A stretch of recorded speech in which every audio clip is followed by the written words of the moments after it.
we are very close to meeting the core objectives of Operation Epic Fury, and this military mission continues unabated. From the outset, President Trump and the Department of War estimated it would take approximately 4 to 6 weeks to achieve this critical mission. Iran's ballistic missile attacks and drone attacks are down by roughly 90%. The United States is also annihilating the Iranian regime's navy.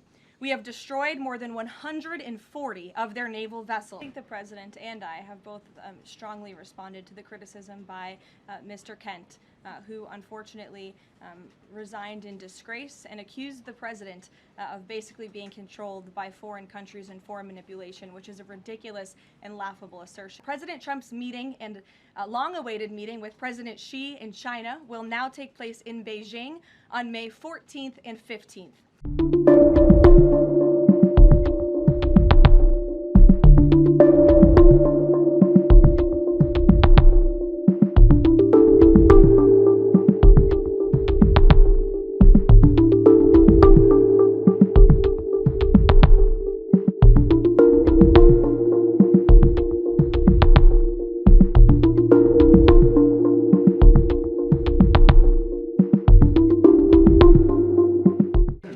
All of you. Thanks for coming today, as always. We're going to start with some scheduling announcements. This evening, President Trump will deliver remarks at Union Station for a political dinner. Tomorrow morning, the President will host the second cabinet meeting of the year and the 11th cabinet meeting of his second term. And later tomorrow afternoon, the President will host a Greek Independence Day celebration in the East Room. On Friday, the President will celebrate National Agriculture Day alongside nearly 1,000 farmers who are coming in from across the country for the first event of the season on the South Lawn, so pray for good weather, to highlight the President's successful policies in support of America's farmers, including efforts to lower input costs, open new trade markets, bolster the farm safety net, double the death tax exemption, end taxes on rural property loan interest, and create rural opportunity zones. Also, I'm pleased to announce that President Trump's meeting and long-awaited meeting with President Xi in China will now take place in Beijing on May 14th and 15th.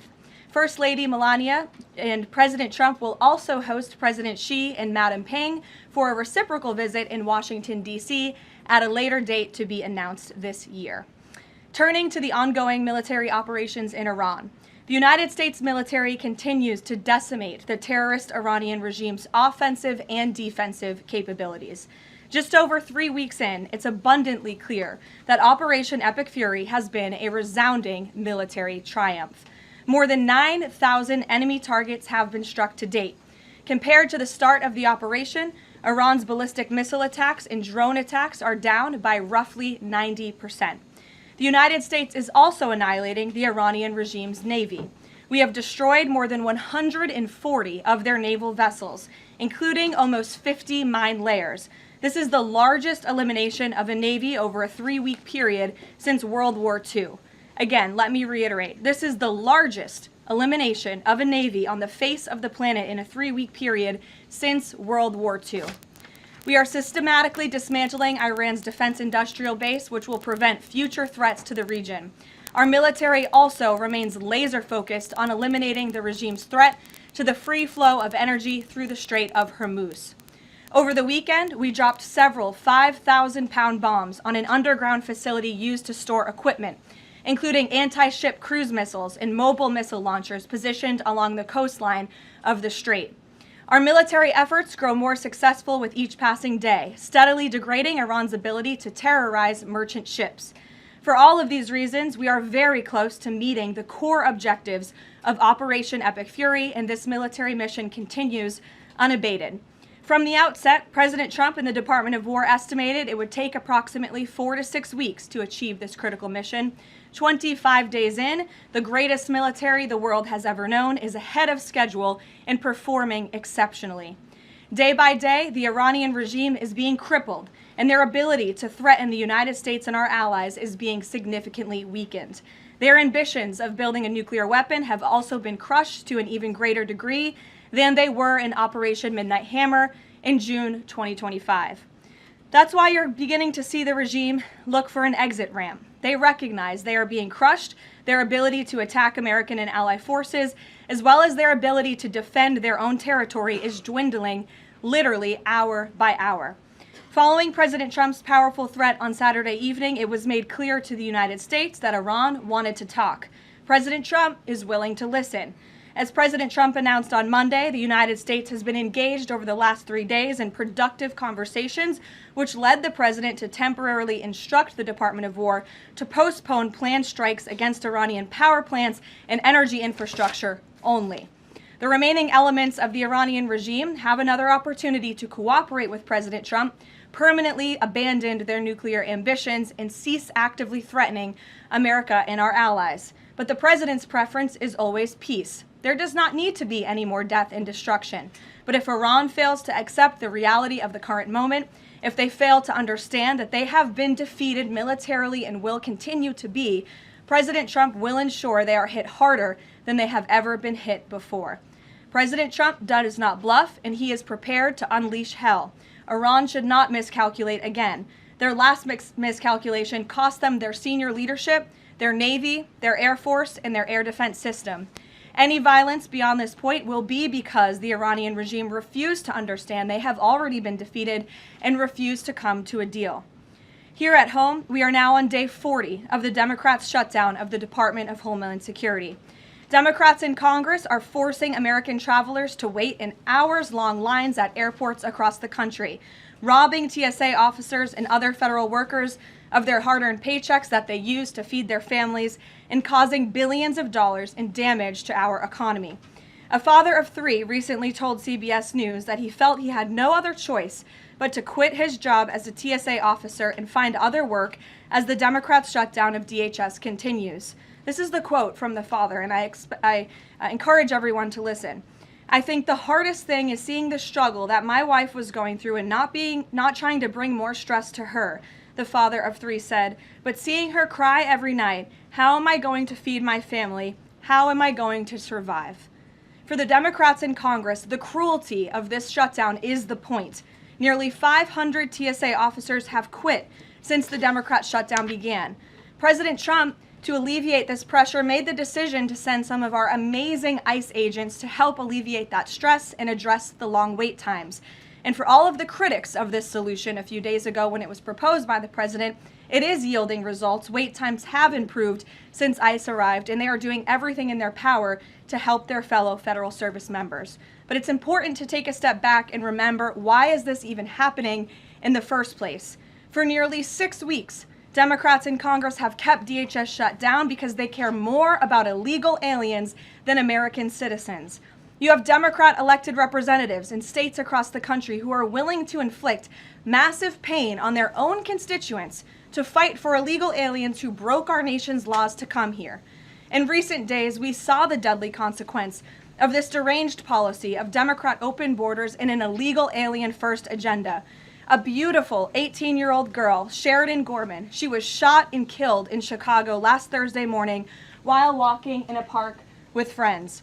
The suspect in custody for murdering her is a Venezuelan illegal alien who was caught and released at the border by the Biden administration in May of 2023. Why would the Biden administration catch and release a Venezuelan illegal alien? That is not happening anymore under this president. But there are still tens of thousands, if not millions, of these illegal aliens in our country who seek to do harm to innocent Americans, like this beautiful young woman whose family will now never be the same because of her death. To make matters even worse, this monster was also released from local custody again after a shoplifting arrest, where? In the sanctuary city of Chicago in June of 2023. Again, another innocent American citizen had her life stolen from her because Democrats embrace reckless open border policies and reckless sanctuary city policies, which put criminals back into American communities. How many more Americans have to die before the Democrats end this madness? President Trump's position is very clear. He wants the federal government opened, he wants the Department of Homeland Security funded, and he wants the Democrat shutdown to end immediately. The president will also continue to call on Democrat leaders in sanctuary cities and states like J.B. Pritzker, where this young, beautiful girl was murdered, to cooperate with ICE and stop releasing illegal alien criminals into American neighborhoods. It is for the safety of every American citizen, including all of the people in this room. With that, I will take your questions, and here in our new media seat today, we have Gabe Fleischer. Thanks, Karoline. Thanks, Gabe, for being here. Thank you. I have two questions for you. First, if the war in Iran continues past this current round of peace talks, and with thousands of troops on their way to the Middle East, is there a point, either a number of ground troops or a number of days, at which the president will consider seeking authorization from Congress? Well, as you know right now, that formal authorization from Congress is not necessary because we're currently in major combat operations in Iran. The Department of War and the President, as I said, estimated about a 4 to 6 week timeline for the full completion of these military combat operations. We're again on day 25 today. And as a courtesy, nevertheless, the administration did notify Congress, the Gang of Eight, ahead of the launch of the operation 25 days ago. And we've also had our top national security officials go to Capitol Hill to brief lawmakers, again, out of courtesy and out of respect for them. So at this moment, it's unnecessary, but of course, the President in this administration will always abide by the law. Gabe, or do you have a follow-up? Yes, sure, go ahead. Second question. In my reporting, I speak a lot to young voters, many of whom voted for President Trump for the first time in 2024, hoping to have no more wars and to have lower prices. Now, with the war taking place and with gas prices going up, curious what President Trump's message would be to those voters who kind of swung into his coalition in 2024, but maybe don't feel the administration's going as they had expected. President Trump is doing this for you. He's doing this for young people so that we are no longer threatened by a rogue terrorist regime in the Middle East that seeks to kill the brave men and women who serve in our country in the Middle East, many of them young people themselves, young men and women who serve this country honorably in uniform and have been threatened, killed, and maimed by the rogue Iranian terrorist regime for 47 years. President Trump finally had the courage to step up and do what's right by our national security, our homeland security. As for the temporary short-term fluctuation in gas prices, the president has said once these combat operations are over, this administration is going to continue to unleash American energy dominance. We're continuing to do that every day, and we're going to see prices at the pump go back down, just as we have over the past year because of this president. And don't think for 1 second if the Democrats had their way, gas prices would be as they were under the previous administration, the Biden administration, record highs. This president is keeping them as low as he can during this short-term combat operation, and they're going to go right back down when this is over. Gabe. Thank you, Karoline. Just within the past few hours, Iranian state TV has said that Iran has rejected the U.S.'s 15-point plan to end the war. What's the White House's response to that, and have these talks hit a dead end? They have not. Talks continue. They are productive, as the president said on Monday, and they continue to be. However, I saw a 15-point plan that was floated in the media. I would caution reporters in this room from reporting about speculative points or speculative plans from anonymous sources. The White House never confirmed that full plan. There are elements of truth to it, but some of the stories I read were not entirely factual. So I am not going to negotiate on behalf of the president here at the podium. What I will tell you is these talks are ongoing. We're not going to get into the nitty-gritty details that have been exchanged between the United States and Iran at this time. Well, yesterday the president mentioned a very big present that the Iranians had given the U.S. He wouldn't go into detail, but was it that ship that was carrying 2 million barrels of oil that made it through the Strait of Hormuz? I'll let the president speak on that at the appropriate time. And then finally, Karoline, today Iraq's government reportedly is planning to lodge a protest with the U.S. According to the Wall Street Journal. There was an attack in Iraq that hit a military clinic, killing 7 soldiers reportedly. What's the U.S.'s response to that? Was the U.S. responsible for that attack? I'll have to check in with the Pentagon on that, and we'll get you an answer. Thank you, Karoline. Too, if I may. Speaker Johnson today described the conflict as wrapping up, but the 82nd Airborne Division, they're typically deployed at the beginning of conflicts. So does the White House consider this conflict as wrapping up, or is it changing shape? As I said at the beginning of my remarks, we are meeting our goals of Operation Epic Fury expeditiously.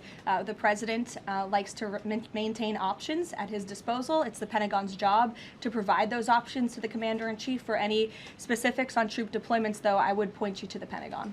And today, Philadelphia District Attorney Larry Krasner reiterated threats to potentially arrest ICE agents that were sent in to assist with these historically long TSA lines. He said, quote, "The president cannot pardon you." Has the president seen Krasner's comments? Does he have any response? The president cannot pardon you for what? He's talking to the ICE agents who are handing out water bottles and are helping people move through lines at airports. It's a disgraceful comment. The men and women of ICE are great people. I would encourage this lawmaker, whose name I don't know and don't care to know, to actually sit down and speak with the ICE agents who are on the ground doing this important work, not just in our nation's airports, but again, to remove violent, dangerous, illegal alien criminals from our country, to protect this individual and all of us in this room and Americans across the country from murderers, pedophiles, and rapists who have been allowed into our country by Democrat politicians. Mario, good to see you. Thank you, Caroline. Good to see you as well. Just given that the president postponed his original trip to China because of the war, should we infer that the war will be wound down and concluded by the time of that May 15th, 14th visit? Again, as I've said, we've always estimated approximately 4 to 6 weeks, so you could do the math on that, Mario, but we do look forward, I know the president looks forward to going to China on May 14th and 15th, and of course, as always, we'll provide additional logistical details to all of you in the media for that trip, who I know look forward to coming with us as well. One follow-up. Was that a precondition? Did the two leaders speak about the conclusion of the war? Was that a precondition for them to have this rescheduled meeting? No, there was a discussion about the rescheduling of the meeting between the president and President Xi. President Xi understood that it's very important for the president to be here throughout these combat operations right now. He understood, obviously, the request to postpone and accepted it, which is why we have new dates on the books, and I'm happy to announce those to you today. Jennifer. In negotiations with Iran, are there still face-to-face talks planned perhaps in Pakistan? And who do you think would probably be going? Again, I've seen a lot of speculation and reporting about potential talks that could happen later this week. Nothing should be deemed official until it is announced formally by the White House. I would not get ahead of our skis on reporting about any talks this weekend until you hear directly from us. Does the president think that all of the allies will go along with whatever the U.S. concludes with these Iranians? Are you expecting that Israel and all the other allies will follow whatever agreement is made? I think the president has shown that he is absolutely the leader of the free world, the head of the most powerful military in the world, and in various examples, so the 12-day war between Iran and Israel, the ceasefire between Israel and Gaza, the president has shown a very unique skill at getting our allies to get on board with what's in the best interest of the United States, but also the world in cases of foreign policy like this. Ed. Yeah, thanks, Caroline. So, is there a time frame as to when the first oil tanker can go through the Strait of Hormuz freely? It's a very good question, Ed. I don't have a specific timeline for you today, but it's obviously something the administration is working towards as quickly as we can. And with respect to oil, as you know, the administration has taken a number of actions to stabilize the markets. We directed the U.S. DFC to offer reasonably priced political risk insurance for takers through the strait. We issued that temporary waiver to allow countries to purchase sanctioned Russian oil to alleviate global pressures. We're working with the IEA to coordinate the release of another 400 million barrels. We issued that 60-day Jones Day Act waiver. And then just today, EPA Administrator Lee Zeldin, if you missed it, in consultation with the Department of Energy, announced a temporary emergency fuel waiver to allow nationwide sales of E15, gasoline blended with 15% ethanol, to remove all federal impediments to selling E10 gasoline across the country. The emergency fuel waiver will temporarily waive the summer low volatility requirements and blending limitations for gasoline to provide additional flexibility to the fuel marketplace. So as far as tankers through the strait, something we're tracking very closely, but obviously the administration is coming up with creative new solutions by the day to keep the price of oil stable, something the president wants to see. And I know Secretary Bessent, Secretary Wright, Secretary Burgum, EPA Administrator Zeldin are all working together closely to find ways to do that. The president gave that 5-day timeline for pause in operations. Would a tanker going through the Strait of Hormuz be one of the conditions that he would extend that? That's only something the President of the United States can answer. I won't get ahead of him. How about on TSA? Can I ask you about the TSA lines? Sure. Are the TSA lines, that we've all seen the video of that from various airports, is that going to be what ends the stalemate in Congress to get DHS funded? Well, look, it's the Democrats who have led to this stalemate over the past 6 weeks. The president and the Republicans' position has been very clear. Fund the Department of Homeland Security. And we have attempted in good faith numerous times both the president himself and lawmakers on the Republican side on Capitol Hill to go to the Democrats with reasonable offers, with real solutions. They'll ask for something, we'll give them that concession, and then they say, oh wait, that's not enough, actually. So I think that's why I said earlier, the cruelty is the point. They want this chaos. They want to distract, I think, from the success of our military overseas right now, totally obliterating the Iranian regime. And it's very unfortunate because there's only, the only people that are suffering from this are the American people. And I hear that Democrats might be flying out of town tomorrow. How convenient and lovely of them that they get to go to the airport and that they'll get to go home to their families when you have families, TSA workers who are suffering. You have people across the country who are missing flights for funerals and for work commitments because of Democrat politicians on Capitol Hill. Karoline. Mary, in the back. Thanks, Glad Caroline. to see you have a seat now. I do. Thank you. Is the White House satisfied with Republican leadership's efforts on the Save America Act?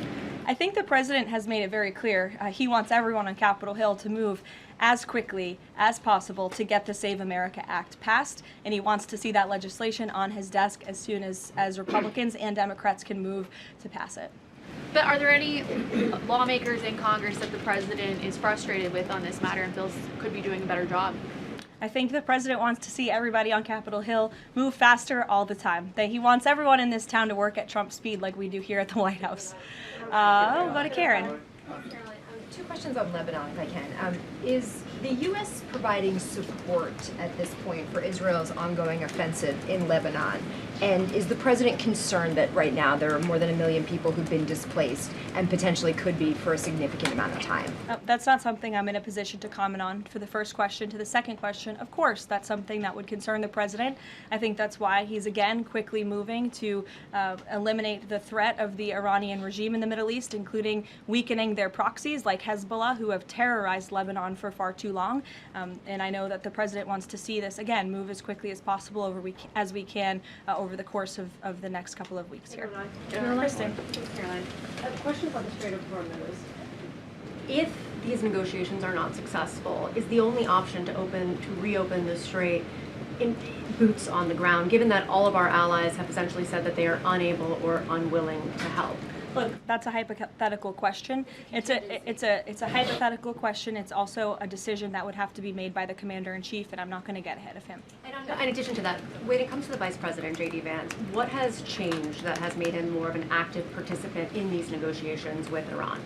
I don't think anything has changed. The Vice President has always been a key member, the President's right-hand man, and a key member of the President's national security team. He's been part of these discussions throughout this entire course of the administration with respect, again, to the 12-day war that the President and his national security team negotiated a solution to, with respect to the ceasefire between Israel and Gaza and the release of the hostages, which there was a lot of criticism that couldn't get done, and it did. The Vice President has been by the President's side every step of the way, and any reporting otherwise is just completely false. I see him in the room. Again, the President seeks his counsel on all matters, both foreign and domestic. Can you just tell us who exactly the U.S. is negotiating with in Iran and why the U.S. and this administration trusts that person? Again, as I said to Gabe's question earlier, we're not going to get into the details of these negotiations and conversations that continue to take place, as of course you can imagine. They are very sensitive diplomatic discussions. And I would reiterate, I do recall giving all of you the same answer when we were negotiating the ceasefire between Israel and Gaza. Gave you the same answer throughout the 12-day war between Iran and Israel. Gave you the same answer with respect to many of the other global conflicts that this administration has negotiated solutions to. President Trump is going to give his diplomats the freedom that they need to have these sensitive diplomatic discussions without negotiating and litigating them through the news media. Fran. Caroline, just to follow up though, because you said that some of the information that's been out there about the 15-point plan is inaccurate. Can you say what is accurate with respect to ballistic missiles, the nuclear ambitions, and the Strait of Hormuz, which are things that the president has laid out that he wants to see a couple times in the past? Look, if you've heard it from the President of the United States, obviously it's true, as well as the objectives of Operation Epic Fury. We've said repeatedly, I've said them from this podium, the Pentagon has reiterated them.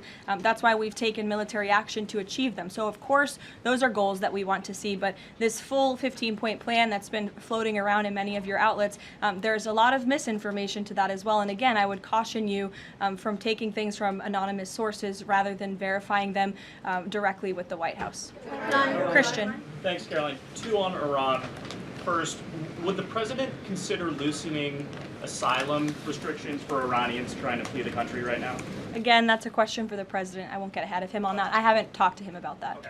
And then secondly, you mentioned at the top that Iran would be hit harder than they have been to this point if they don't recognize the fact that they're losing this war.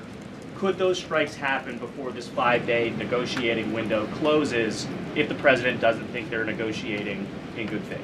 You're asking me to tell you if the commander-in-chief would authorize very strong strikes against the Iranian regime. That's not something I would ever reveal from this podium, true or not. Phil. Here, in the back. Thank you, Caroline. I was wondering if you would respond to some of this criticism of the administration from past allies like Joe Kent, who have said that the president's red line shifted from Iran cannot obtain a nuclear weapon to Iran cannot pursue nuclear enrichment. What is the administration's response to that criticism? I think the president and I have both strongly responded to the criticism by Mr. Kent, who unfortunately resigned in disgrace and accused the president of basically being controlled by foreign countries and foreign manipulation, which is a ridiculous and laughable assertion. So his accusations have zero credibility as far as this White House is concerned. The question of the red line shifting from no nuclear weapon to no nuclear enrichment, is there any substance to that argument? I think the president has been quite clear in what he wants to see from the Iranian regime, which is why he chose to launch Operation Epic Fury in the first place. Reagan. Caroline, I have a question for you on the SAVE Act, and I'd like to follow up on the DHS shutdown. Sure. First, Senator The Mike Save Lee, America Act. Save America Act. The president corrected me yesterday. That was my fault. Senator Mike Lee said it's essentially impossible to pass the Save America Act through reconciliation. What's your reaction to that? Is the president worried that that strategy might fail? I think he's willing to try all strategies. I spoke with him about this yesterday, and he said if we can make it work through reconciliation, let's absolutely do that. These, again, are common sense policies that are backed by the vast majority of voters across this country.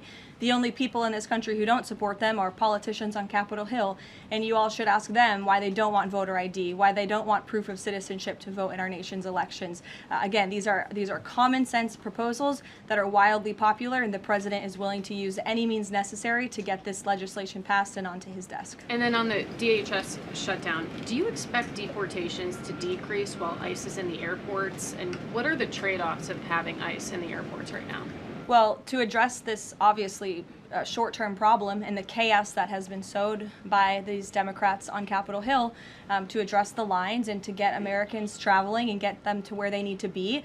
So the president, I think this was a creative solution, again, that was criticized, but we have seen wait times decrease, not as much as we'd like. Hopefully they will continue to, but at major airports over the course of the last few days as ICE has been facilitating with travelers in these airports. Caroline. Sure. Thank you, Caroline. On March 6th, the president said in an interview with Reuters that the U.S. should have a role in choosing Iran's next leadership. Now that we're almost 4 weeks into the operation, is that still the president's assessment of where things should go? As I've said repeatedly, I think the president obviously believes the United States wants to have someone in leadership position in the Iranian regime that will be much more favorable, that will be willing to work with the United States, that will no longer chant death to America. These would obviously be good common sense things for the United States and for our allies. I think that's what the president meant when he spoke with Reuters that day. Go ahead. The president yesterday said that he had achieved regime change in Iran because the regime has changed. In terms of... has it not? Well, the leadership... Their entire leadership has been killed, and nobody has really seen or legitimately heard from this alleged new leader. So wouldn't you say there's been a change in the regime? There's been a change in leadership. I mean, do you feel as though... There's been a change in the regime leadership, which is what the president said. So thank you for confirming he was right. I mean, do you feel as though you've achieved leadership level or the personnel in place right now in Iran that you're satisfied with? I mean, have you... I think it's too soon to say. In terms of highly enriched uranium in Iran right now, is your expectation, I mean, the stated desire of the president has been to prevent nuclear weapons. Is your expectation that the end game here is that eventually Americans will be in possession of that uranium, or you'll somehow have some direct control over the highly enriched uranium that could be used to develop it? Again, this is a point of conversation that continues. I think you know the means in which the United States would have to take in order to achieve that goal, and that's a decision for the president to make. Brian, good to see you, Brian Glenn. Good to see you as well. Does the White House have a comment on a letter that was sent from Congressman Raskin to the DOJ alleging that the DOJ recklessly released damning information in regards to President Trump's documents? Yes, I saw that letter from Congressman Raskin this morning, who I would add has zero credibility, and this letter was clearly a cheap political stunt. What the congressman did here, Brian, and for everyone in the room who's hopefully not reporting on this as fact, is that he took untrue and salacious claims in a memo that was produced by Jack Smith, who has been completely discredited for his lawfare and his witch hunts against this president, and that information was unverified. It never even made it into the indictment because it was so unverified. And what happened to that indictment anyway? It was thrown out. And Jack Smith has been proven, again, to be a prosecutor on a witch hunt against President Trump. He tried to throw him in jail ahead of the 2024 election. The Biden Department of Justice was fully on board with this lawfare campaign. And in fact, this story that was concocted by Congressman Raskin was so ridiculous, I understand his communications team reached out to some outlets in this room who responsibly said, we're not going to write this because this is just too much. However, of course, MS Now did write that story this morning because they continue to be left-wing propaganda for the Democrat Party. But I think Jack Smith has been proven to be a liar and a fraud, and this is, again, a cheap political stunt from a Democrat on Capitol Hill who I think wants to get himself on cable television. Thank you all very much.